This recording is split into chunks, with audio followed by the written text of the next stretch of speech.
मुझे बरेलवी जो लोग हैं ना, इनसे मोहब्बत है, मुझे दिल से इनसे मोहब्बत है।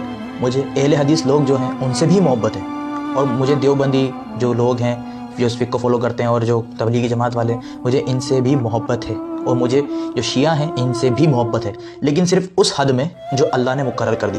और इख्तलाफ भी मुझे सिर्फ अल्लाह ही के लिए है कि अगर जैसे बरेलवियों के अंदर कोई कॉन्सेप्ट है जिसमें वो मदद का, तो मुझे अल्लाह ही के लिए आपसे इख्तलाफ है। इसलिए मैं सबके पीछे नमाज ही पढ़ता हूँ और मैं सबको एक करने की ही बात करता हूँ। इख्तलाफ जहाँ होता है वहाँ मैं हाईलाइट होकर साफ सामने से बोलता हूँ कि यार ये चीज़ गलत है तो गलत है। हाजमे का चूरन बेचने वाला भी इख्तिलाफ कर रहा है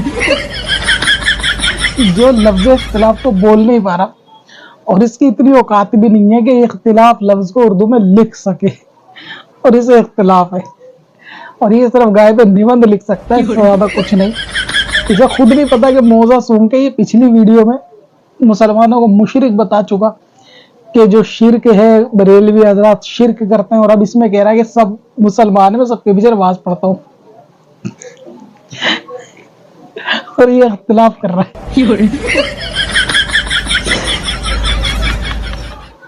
जा भाई जा, काम धंधा ढूंढ और वो कर ले, अभी तेरी पढ़ने की उम्र है, इख्तिलाफ करने की उम्र नहीं।